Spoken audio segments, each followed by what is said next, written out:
रहीम अस्सलाम वालेकुम dear students. आज हम डिस्कस करेंगे चैप्टर नंबर 1 बेसिक केमिस्ट्री का एक और important topic stoichiometry. Stoichiometry stoichiometry इसे स्टीचियोमेट्री भी पढ़ते हैं कुछ टीचर्स। आप इसे स्टाइकियोमेट्री पढ़ लें, स्टीचियोमेट्री पढ़ लें, कोई प्रॉब्लम नहीं। क्लियर है। अब मैं यहाँ पे एक बैलेंस केमिकल इक्वेशन लिखता हूँ, जैसा कि हाइड्रोजन ऑक्सीजन से रिएक्शन करता है और बेटा जी क्या बनाता है, वाटर। ठीक हो गया। ये क्या है, ये एक बैलेंस केमिकल इक्वेशन है। ये क्या है बेटा, एक बैलेंस केमिकल इक्वेशन है। वो कैसे, जितने रिएक्टेंट्स हैं उतने ही प्रोडक्ट्स हैं। अब बेटा किसी भी केमिकल रिएक्शन को सिंबल्स से और फार्मूला से रिप्रेजेंट करना क्या कहलाता है, केमिकल इक्वेशन। बात की समझ लगी। केमिकल इक्वेशन क्या है, the expression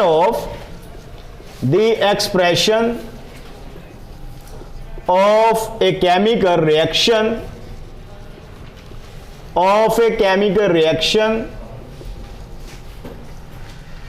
in the form of symbols and formulas is called as chemical equation। इसे आप क्या बोलते हैं बेटा जी, केमिकल इक्वेशन। ठीक है। केमिकल रिएक्शन को सिंबल्स और फार्मूलाज की फॉर्म में एक्सप्रेस करना क्या कहलाता है, केमिकल इक्वेशन कहलाता है। केमिकल इक्वेशन में आपको लेफ्ट साइड पे जो स्पीशीज नजर आ रही हैं, ये रिएक्टेंट्स हैं। वो वाले सब्सटेंसेस जो रिएक्शन कर रहे हैं, आप उन्हें क्या बोलते हैं बेटा जी, रिएक्टेंट्स। तो ये क्या है, ये रिएक्टेंट्स हैं। ठीक हो गया। और राइट साइड पे एरो के जो आपको सब्सटेंस नजर आ रहा है, इसे आप क्या बोलते हैं, प्रोडक्ट्स। ठीक हो गया बेटे। अब यहां पे अगर गौर करें आप, तो बैलेंस केमिकल इक्वेशन आपको बता रही है कि जब भी आप बेटा जी 2 मोल हाइड्रोजन लेंगे और 1 मोल ऑक्सीजन, तो 2 मोल वाटर प्रोड्यूस होगा। इसका मतलब है कि यहां पर रिएक्टेंट्स और प्रोडक्ट्स की अमाउंट्स के दरमियान एक क्या है, रिलेशनशिप है। ठीक है ना। ये तो बेटे नंबर है, यहां पे ये कैपिटल वर्ड में लिखा है 2, यहां पे 1 है, यहां पे 2। इन्हें कहते हैं कोएफिशिएंट। क्या कहते हैं, और ये रिप्रेजेंट करते हैं मोल्स को। किसको रिप्रेजेंट करते हैं, मोल्स को। तो अब आप देखें बेटा, केमिकल इक्वेशन बता रही है कि जब हम 2 मोल हाइड्रोजन लें और 1 मोल ऑक्सीजन, तो 2 मोल क्या प्रोड्यूस होता है, वाटर। इसका मतलब है अगर मैं ये 4 मोल कर दूं तो 2 मोल मैं ऑक्सीजन कर दूं, तो फिर वाटर कितना हो जाएगा, 4। इसका मतलब है कि यहां पे रिएक्टेंट्स और प्रोडक्ट्स की अमाउंट्स के दरमियान एक रिलेशनशिप है। बात की समझ लगी। यानी कि इन अमाउंट से हमें पता चलता है कि कितनी मिकदार में प्रोडक्ट हासिल होंगी, या आपको प्रोडक्ट की मिकदार बता दी जाए तो आप खुद ही बता सकते हैं कि रिएक्टेंट की मिकदार कितनी हो सकती है। मिसाल के तौर पे मुझे बताओ, अगर मैंने यहाँ पे 1 मोल वाटर बनाना हो, तो फिर हाइड्रोजन कितनी यूज करूंगा, 1 मोल, और ऑक्सीजन हाफ मोल। बात की समझ लगी ना बेटे। ऑक्सीजन हाफ मोल और हाइड्रोजन 1 मोल। तो ये जो बेटा जी बैलेंस केमिकल इक्वेशन में रिएक्टेंट्स और प्रोडक्ट्स की अमाउंट्स के दरमियान जो रिलेशनशिप है, इसकी स्टडी को आप बोलते हैं स्टाइकियोमेट्री। क्या बोलते हैं, स्टाइकियोमेट्री। तो पहले आप इसकी बेटा डेफिनेशन लिखेंगे स्टाइकियोमेट्री की, the study of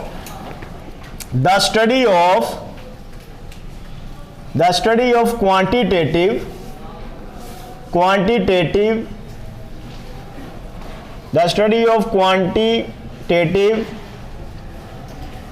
relationships between reactants and products in a balanced chemical equation balanced chemical equation is called stoichiometry. आप बेटा जी इसे क्या बोलते हैं? स्टाइकियोमेट्री बोलते हैं। ठीक है कि बैलेंस केमिकल इक्वेशन में रिएक्टेंट्स और प्रोडक्ट्स की अमाउंट्स के दरमियान जो रिलेशनशिप है, उस रिलेशनशिप की स्टडी को आप बेटा जी क्या बोलते हैं? स्टाइकियोमेट्री। क्लियर हो गया बेटा जी? अच्छा, अब यहां पे रिलेशनशिप कितनी तरह के हो सकते हैं वो भी हम डिस्कस करते हैं। अब ये देखें बेटे, ये बैलेंस केमिकल इक्वेशन देख के आप बता सकते हैं रिएक्शन किस स्पीड से हो रहा है? नहीं बता सकते। क्यों नहीं बता सकते? क्योंकि ये एक थ्योरेटिकल अप्रोच है। आप पेज के ऊपर आपने रिएक्शन लिखा हुआ है, आप लैब में ये रिएक्शन नहीं करवा रहे। ठीक है, इसका मतलब है बैलेंस केमिकल इक्वेशन हमें रेट ऑफ रिएक्शन के बारे में नहीं बताती। सही हो गया बेटा जी? क्या ये इक्वेशन देख के आप बता सकते हैं रिएक्शन किन कंडीशंस में हुआ है? नहीं, क्योंकि ये बेटा जी क्या है? ये पेज के ऊपर या एक व्हाइट बोर्ड पर लिखी हुई तहरीर है कि ऐसे रिएक्शन हुआ है, किन कंडीशंस में हुआ है वो हमें बैलेंस केमिकल इक्वेशन नहीं बता रही। तीसरा बेटा जी, हम बैलेंस केमिकल इक्वेशन ऐसे रिएक्शंस के लिए भी लिख सकते हैं जो कि होते ही नहीं। बात की समझ लगी ना बेटा? तो ये बेटा जी बैलेंस केमिकल इक्वेशन की क्या है? लिमिटेशंस हैं। जो मैं यहां पे पॉइंट लिखूंगा वो क्या है बेटा जी? Limitations of balance chemical equation. Short question पूछा जाएगा कि right limitations of balance chemical equation, कि बैलेंस केमिकल इक्वेशन की लिमिटेशंस यानी कि फॉल्ट्स कह लें वो क्या है। तो number 1, balance chemical equation does not explain क्या चीज बेटा जी? Rate of reaction. रिएक्शन की रफ्तार को बैलेंस केमिकल इक्वेशन नहीं बताती। Number 2, balance chemical equation doesn't tell about conditions of reaction. Conditions of reaction, balance chemical equation जो है वो हमें रिएक्शन की कंडीशन के बारे में नहीं बताती। थर्ड बेटा जी, balance chemical equation can be written for reactions that don't occur. ऐसे रिएक्शंस के लिए भी हम बैलेंस केमिकल इक्वेशन लिख सकते हैं जो कि होते ही नहीं। बात की समझ लगी? तो अभी तक बेटा जी हमने 2 बातें डिस्कस की हैं कि what is stoichiometry, what is balance chemical equation, right it's limitations. ये 2 शॉर्ट क्वेश्चन है। बात की समझ लगी? तो स्टाइकियोमेट्री बेटा जी, the quantitative study between reactants and products in a balanced chemical equation is called as a stoichiometry। Clear हो गया? दूसरा बेटे short question, what is balance chemical equation? तो आप क्या बताएंगे? एक्सप्रेशन, जाहिर करना, expression of a chemical reaction in the form of symbol and formula. Symbol क्या होता है? अलामत, और फार्मूला बेटे ये फार्मूला। क्लियर है? तो सिंबल की फॉर्म में और फार्मूलाज की फॉर्म में केमिकल रिएक्शन को एक्सप्रेस करना क्या कहलाता है? Balance chemical equation. साथ बेटे आप बताएंगे कि बैलेंस केमिकल इक्वेशन क्या हमें एक्सप्लेन नहीं करती? Number 1, rate of reaction. Number 2, conditions of reaction. Number 3, can be written for those reactions that don't occur. यहां तक सबको क्लियर है? yes, अब देखें बेटे सब बच्चे कि वो कौन से रिलेशनशिप हैं जो रिएक्टेंट्स और प्रोडक्ट्स के दरमियान है और जो हम डिस्कस करेंगे। तो यहां पे बेटा देखें स्टाइकियोमेट्रिक रिलेशनशिप्स, स्टाइकियोमेट्रिक रिलेशनशिप्स।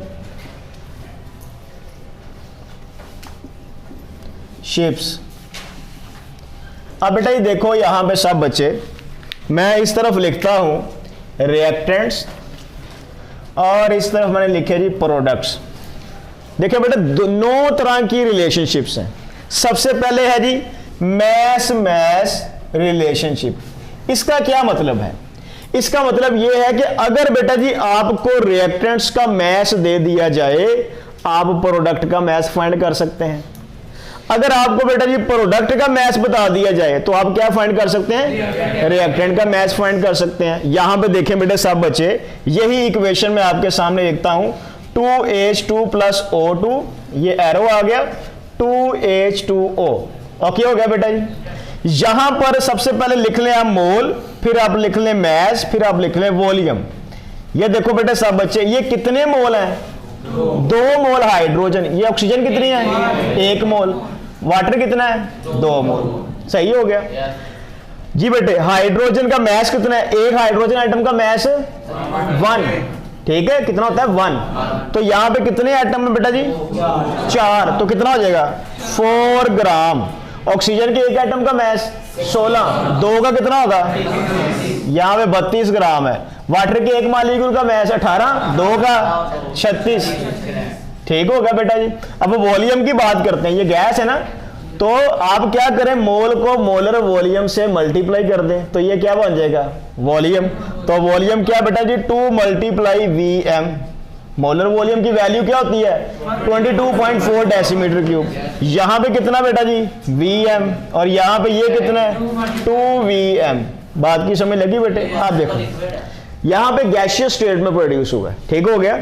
अब यहां पे बेटा देखो, आपको कहता है कि अगर रिएक्टेंट का मैस बता दिया जाए, आप प्रोडक्ट का मैस फाइंड कर सकते हैं। देखो बैलेंस इक्वेशन बता रही है कि 4 ग्राम हाइड्रोजन और 32 ग्राम ऑक्सीजन के मिलने से 36 ग्राम पानी बनता है। अब आप मुझे बताएं, अगर मैं 4 की जगह पे 2 ग्राम कर दूं और ऑक्सीजन में कर दूं 16 ग्राम, कितना वाटर प्रोड्यूस होगा? 18 ग्राम। बात की समझ लगी ना बेटे? इसका मतलब क्या है कि आपको अगर रिएक्टेंट की अमाउंट दे दी जाए, आप प्रोडक्ट की अमाउंट फाइंड कर सकते हैं। इसी तरह बेटे अगर आपको बता दूं कि यहां पे बन रहा है 9 ग्राम पानी, कहां कितना बन रहा है बेटा जी? 9 ग्राम। चलो 18 कर लेते हैं, 18 ग्राम बन रहा है। तो फिर बेटा जी हाइड्रोजन कितनी होगी? 2 ग्राम। ऑक्सीजन कितनी होगी? 16 ग्राम। अब यहां पे कर, अगर 9 ग्राम में कर दूं तो फिर हाइड्रोजन 1 ग्राम और ऑक्सीजन बेटा जी 8 ग्राम हो जाएगी। बात की समझ लगी ना?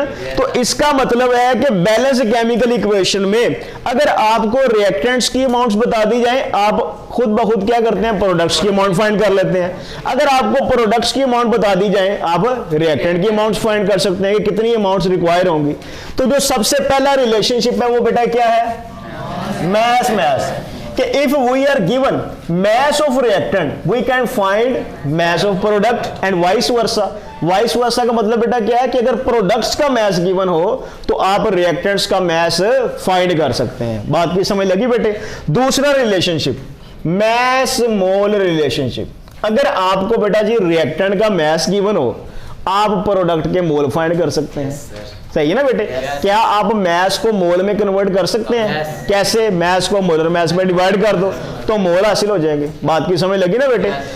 तो इसी तरह बेटा जी मैस अगर गिवन हो रिएक्टेंट का, आप क्या फाइंड कर सकते हैं? Volume of product and vice versa. अगर रिएक्टेंट की ये वाली क्वांटिटीज गिवन है, आप प्रोडक्ट्स की ये वाली क्वांटिटीज फाइंड कर सकते हैं। या प्रोडक्ट की ये क्वांटिटी गिवन है तो आप रिएक्टेंट की ये वाली क्वांटिटीज फाइंड कर सकते हैं। कितने रिलेशनशिप हो गए? 3। अब देखें नेक्स्ट, अगर बेटे आपको रिएक्टेंट के मोल गिवन हो तो आप क्या फाइंड कर सकते हैं? प्रोडक्ट के मोल। ये रिलेशनशिप क्या है? मोल मोल रिलेशनशिप। अगर आपको रिएक्टेंट के मोल गिवन हो, आप प्रोडक्ट का मैस फाइंड कर सकते हैं। अगर आपको रिएक्टेंट के मोल गिवन हो, आप क्या फाइंड कर सकते हैं? वॉल्यूम फाइंड कर सकते हैं। अगर आपको रिएक्टेंट का वॉल्यूम गिवन हो, आप प्रोडक्ट का मोल फाइंड कर सकते हैं। रिएक्टेंट का वॉल्यूम गिवन हो, प्रोडक्ट का मैस फाइंड कर सकते हैं। वॉल्यूम गिवन हो, आप क्या फाइंड कर सकते हैं? वॉल्यूम फाइंड कर सकते हैं। तो कितने रिलेशनशिप हो गए? No relationship. अब बेटा देखो, आपने जितनी भी कैलकुलेशंस करनी है वो मोल की फॉर्म में करनी है। जब आप किसी भी स्पीशी के मोल्स फाइंड कर लेते हैं तो मोल्स से आप इजीली क्या क्या फाइंड कर सकते हैं? मैस कर सकते हैं फाइंड, वॉल्यूम फाइंड कर सकते हैं, पार्टिकल फाइंड कर सकते हैं। तो इसका मतलब ये है कि हमने सारी कैलकुलेशंस किसकी फॉर्म में करनी है? मोल्स की फॉर्म में करनी है। बात की समझ लगी?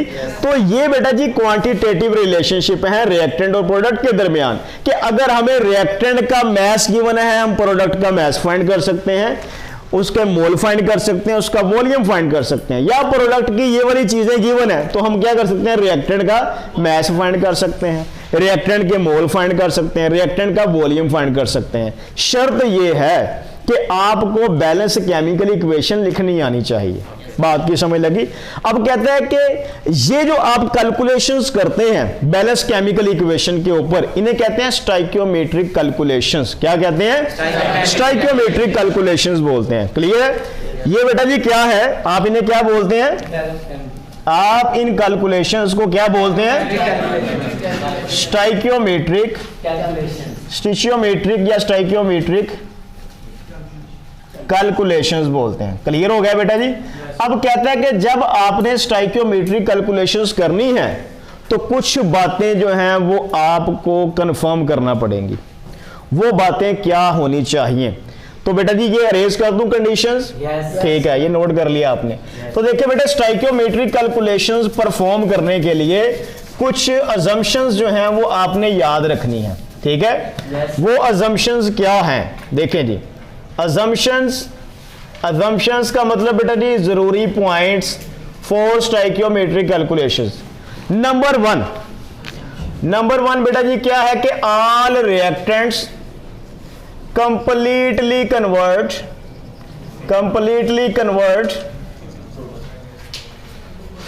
Into product. इसका मतलब क्या है बेटा जी? इसका मतलब यह है कि आपकी इक्वेशन बैलेंस होनी चाहिए।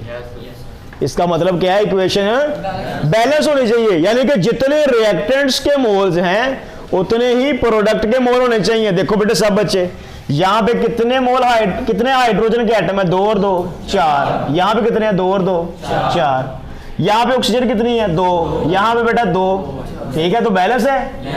तो ये है बेटा जी इस लाइन का मतलब कि जो बैलेंस इक्वेशन जो है वो आपकी बैलेंस होनी चाहिए। इक्वेशन बैलेंस नहीं होगी तो स्टाइकियोमेट्रिक कैलकुलेशंस आप नहीं कर सकते। बात की समझ लगी? दूसरा बेटा जी, no side reaction occur. No side reaction occur का मतलब बेटा जी क्या है? आपकी जो इक्वेशन है वो इरिवर्सिबल होनी चाहिए, यानी कि आपका रिएक्शन इरिवर्सिबल होना चाहिए। ठीक है ना? यानी कि अगर यहां पर डबल एरो होता तो फिर बेटा ये रिवर्सिबल रिएक्शन होना था। एक फॉरवर्ड रिएक्शन हो रहा है और एक रिवर्स रिएक्शन। तो रिवर्सिबल रिएक्शन के ऊपर स्टाइकियोमेट्रिक कैलकुलेशन हम परफॉर्म नहीं कर सकते। बात की समझ लगी? इस लाइन का मतलब ये है कि कोई साइड रिएक्शन नहीं होना चाहिए। क्लियर हो गया बेटा जी? उसके बाद थर्ड बेटा जी, लॉ ऑफ डेफिनेट प्रपोर्शन का लॉ, और बेटा जी law of conservation of mass. ये दो लॉज भी इस इक्वेशन के ऊपर एप्लीकेबल होने चाहिए।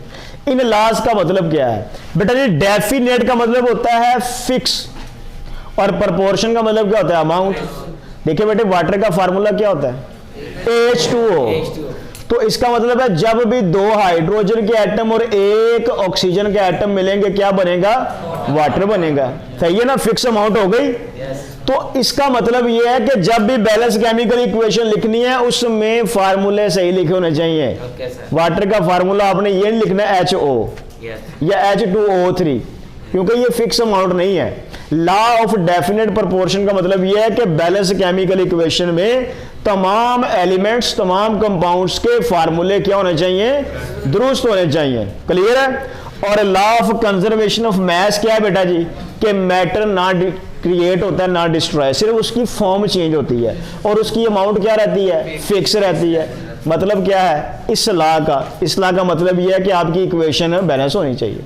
देखो बेटा, यहां पे जितनी अमाउंट है रिएक्टेंट्स की उतनी ही क्या है? प्रोडक्ट्स की। कुछ जाया हुआ? तो ये बेटा जी बैलेंस केमिकल इक्वेशन हमें बता रही है कि रिएक्शन इरिवर्सिबल है। रिएक्शन में बेटा जी सारे रिएक्टेंट प्रोडक्ट में कन्वर्ट हो गए हैं, कोई साइड रिएक्शन नहीं हो रहा, सारे फार्मूले ठीक हैं, और बेटा जी इसमें इक्वेशन भी क्या है? बैलेंस है। जब ये वाली assumptions एप्लीकेबल होंगी फिर ही बेटा जी आप ये स्टाइकियोमेट्रिक कैलकुलेशंस परफॉर्म कर सकते हैं। ये थी बेटा जी थ्योरी इस लेक्चर की। अब हम वो बात करते हैं जो आपको एंटी टेस्ट में पूछी जा सकती है। क्लियर है कि किस तरह के क्वेश्चन पूछे जाएंगे? यहां तक सबको क्लियर है? Yes sir. चलें इसको नोट करें सब बच्चे। जी तो स्टूडेंट, अब हम स्टाइकियोमेट्री की कैलकुलेशंस को परफॉर्म करते हैं। क्वेश्चन है 9 gram hydrogen reacts with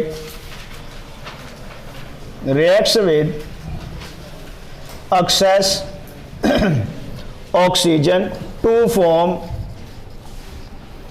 dash gram water. ठीक है, अब ये क्वेश्चन आ गया, सब बच्चे देखें, जिसमें आपको बेटा जी एक रिएक्टेंट की अमाउंट गिवन है और दूसरा रिएक्टेंट वो क्या है, एक्सेस में है, और पूछा क्या बेटा जी, वाटर की अमाउंट पूछ ली है। ये कौन सा रिलेशनशिप है, मैस रिलेशनशिप। अब बेटा जी जब ऐसा क्वेश्चन आ जाए कि जिसमें एक रिएक्टेंट की अमाउंट गिवन हो और प्रोडक्ट की अमाउंट पूछ ली जाए, तो फिर आप सबसे पहले क्या करेंगे, बैलेंस केमिकल इक्वेशन लिखेंगे। कौन रिएक्शन कर रहा है बेटा जी, हाइड्रोजन। किससे कर रही है, ऑक्सीजन से। बना क्या रही है, वाटर। इक्वेशन को बेटा जी आपने बैलेंस कर लिया, सही हो गया। अब सबसे पहले आप बेटा जी जो गिवन अमाउंट्स हैं इनको कन्वर्ट कर लें, किसमें, मोल्स में। किसमें कन्वर्ट कर लें, मोल्स में कन्वर्ट कर लें। तो ये देखो बेटा जी मोल ऑफ हाइड्रोजन फाइंड करने के लिए हाइड्रोजन के मैस को उसके मोलर मैस पे डिवाइड कर देंगे। तो हाइड्रोजन का मैस कितना बेटा जी, 9 ग्राम हमें गिवन है। हाइड्रोजन का मोलर मैस कितना बेटा जी, एक एटम का, एक, दो का, ठीक है, 2 होगा बेटा जी, क्लियर है, 2 ग्राम पर मोल। तो ये क्या आंसर आता है इसका, 4.5 मोल आ गया, सही हो गया बेटा जी। आपने कैलकुलेशन हमेशा किस में करनी है, मोल्स में करनी है। अब हम कैलकुलेशंस करते हैं। ये वाला रिएक्टेंट बेटा जी क्या है, एक्सेस में है। किसमें है ये, एक्सेस में है। तो कंपैरिजन कर लें हाइड्रोजन का किसके साथ, वाटर के साथ। हाइड्रोजन की अमाउंट गिवन है, वाटर की अमाउंट फाइंड करनी है। तो पहले आप बेटा जी जो अमाउंट्स लिखेंगे वो बैलेंस केमिकल इक्वेशन से लिखेंगे। तो बैलेंस केमिकल इक्वेशन क्या बता रही है, कितने मोल हाइड्रोजन है, कितने मोल वाटर है। इसका मतलब है बैलेंस केमिकल इक्वेशन के मुताबिक 2 मोल हाइड्रोजन से 2 मोल वाटर प्रोड्यूस हो रहा है। तो मुझे आप बताओ कि 1 मोल से कितना वाटर प्रोड्यूस होगा, 1 मोल ही प्रोड्यूस होगा। तो अगर हाइड्रोजन के बेटा जी 4.5 मोल हो तो फिर 4.5 मोल। तो देखो बेटा जस्ट सिंपल कंपैरिजन से हमने वाटर के मोल फाइंड कर लिए।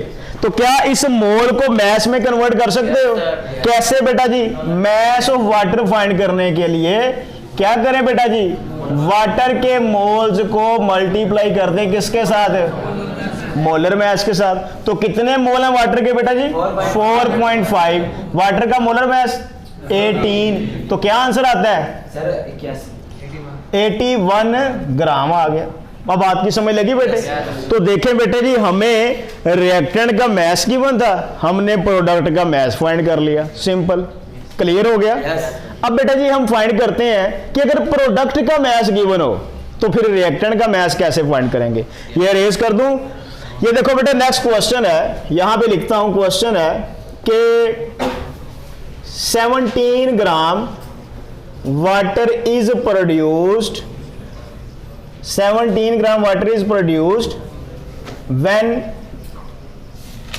Dash gram hydrogen reacts with excess oxygen. अब देखो बेटे यहां पे प्रोडक्ट का मैस गिवन है, रिएक्टेंट का मैस आपसे पूछ लिया है, क्लियर हो गया। तो जिसको फाइंड करना है उसको पहले उसको आपने राइट साइड पे लिखना है, जिसको फाइंड करना है, और जिससे फाइंड करना है उसको लेफ्ट साइड पे।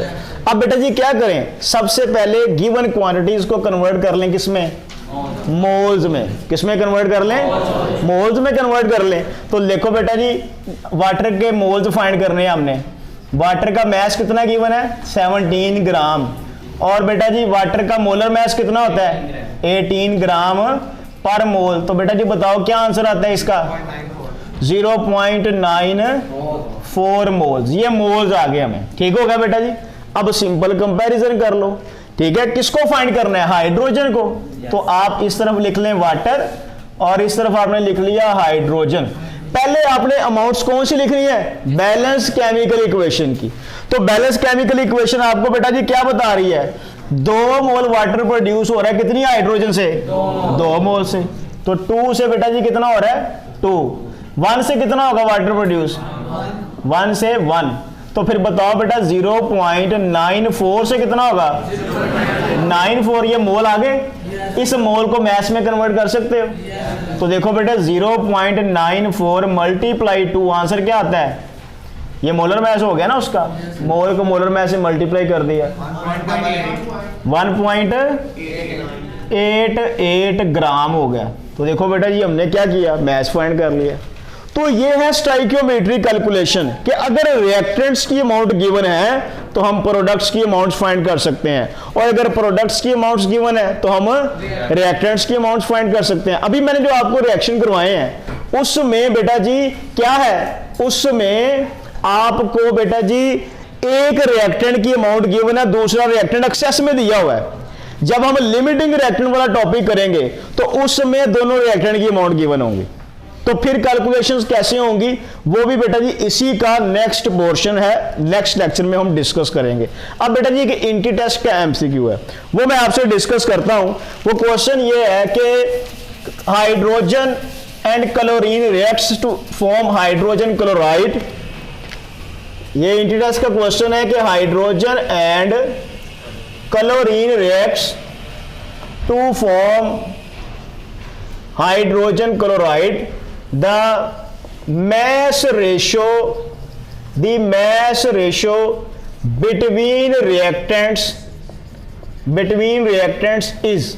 अब देखो बेटा जी यहां पे कुछ भी नहीं गिवन, उसने जस्ट कह दिया है कि हाइड्रोजन क्लोरीन से रिएक्शन करके HCl प्रोड्यूस करती है। पहले क्या करें, बैलेंस केमिकल इक्वेशन लिखें, hydrogen reacts with chlorine to form HCl। Equation को बैलेंस करने के लिए क्या करें, यहां पे 2 लगा दें, 2 है ना बेटा, 2 लगा दिया, 2 हाइड्रोजन 2 क्लोरीन, बैलेंस हो गई। यहां पे जो नंबर होता है वो बेटा जी क्या होते हैं, मोल्स, कोएफिशिएंट। तो देखो बेटे पहले आप लिखे मोल मोल रिलेशनशिप जी। बेटा यहां पे कितने मोल है, 1, क्लोरीन 1, यहां पे जो नंबर होता है बेटा जी वो मोल्स होते हैं, ये नीचे वाला नंबर नहीं समझ लेना, ठीक हो गया। अब बेटा जी मैस की बात करते हैं जी। हाइड्रोजन में कितना मैस है, एक एटम का 1, 2 का 2 ग्राम हो गया। क्लोरीन के एक एटम का मैस 35.5, तो 2 का कितना होगा, 71 ग्राम हो गया। क्लियर हो गया बेटा जी। अच्छा जी कौन सी रेशो है, मैस रेशो। तो यहां पे बेटा जी आपको क्या पता चला कि 2 मल्टीप्लाई ये 2:71, ये मैस की रेशो बन रही है, ठीक है। अगर इसको हम फर्दर सिंप्लीफाई कर लें, 2 पे डिवाइड कर दो तो ये क्या आ जाएगी 1 और ये 35.5। तो ये बेटा जी क्या बन रही है, रिएक्टेंट्स के दरमियान मैस रेशो। ये भी हो सकती है, और सिंपलेस्ट रेशो क्या है बेटा जी 1:35.5। तो ऐसा भी क्वेश्चन आ सकता है। बात की समझ लगी ना कि आपको बैलेंस केमिकल इक्वेशन में रिएक्टेंट्स और प्रोडक्ट्स के मोल्स की पूछी जा सकती है, क्या रेशो है, मैस की रेशो पूछी जा सकती है, वॉल्यूम की पूछी जा सकती है। बात की समझ लगी ना बेटे। बताओ यहां पे कितने मोल है हाइड्रोजन के, एक, वॉल्यूम कितना होगा 22.4 डेसीमीटर क्यूब। क्लोरीन का कितना होगा 22.4 डेसीमीटर क्यूब। हाइड्रोजन क्लोराइड कितना होगा 2 मल्टीप्लाई 22.4 डेसीमीटर क्यूब। तो इस तरह बेटा जी हम कोई भी रिलेशनशिप फाइंड कर सकते हैं। ये थी बेटा जी स्टोइकियोमेट्री की एप्लीकेशंस। आपने इसके ऊपर ज्यादा फोकस करना है। स्टोइकियोमेट्री बेटा जी एक लॉन्ग क्वेश्चन भी बन सकता है। स्टोइकियोमेट्री में short question number 1 what is stoichiometry. Question number 2 what is balanced chemical equation, write its limitations. Question number 3 write assumptions for stoichiometric calculations. Number 4 write stoichiometric relationships. ठीक है, वो सारे रिलेशनशिप बताने हैं। कितने हैं बेटा जी 9, या जितने आपकी बुक में वही आप बता दो। ओके हो गया। और बड़ा मुश्किल क्वेश्चन अगर आएगा तो वो कहाँ आएगा, एंटी टेस्ट में आएगा, ठीक है। वो इस तरह का होगा कि आपको रिएक्टेंट्स और प्रोडक्ट्स के दरमियान कुछ भी पूछा जा सकता है कि रिएक्टेंट की इतनी अमाउंट है, प्रोडक्ट बताएं कितने हैं, या प्रोडक्ट की इतनी अमाउंट है, रिएक्टेंट कितने हैं। सब बच्चों को क्लियर है बेटा? तो ये पॉइंट्स बेटा आपने याद रखने हैं। कल के लेक्चर में हम लिमिटिंग रिएक्टेंट और उसके न्यूमेरिकल को सॉल्व करेंगे और वो सारे पॉइंट्स जो हैं वो क्लियर हो जाएंगे। क्लियर हो गया? ओके जी।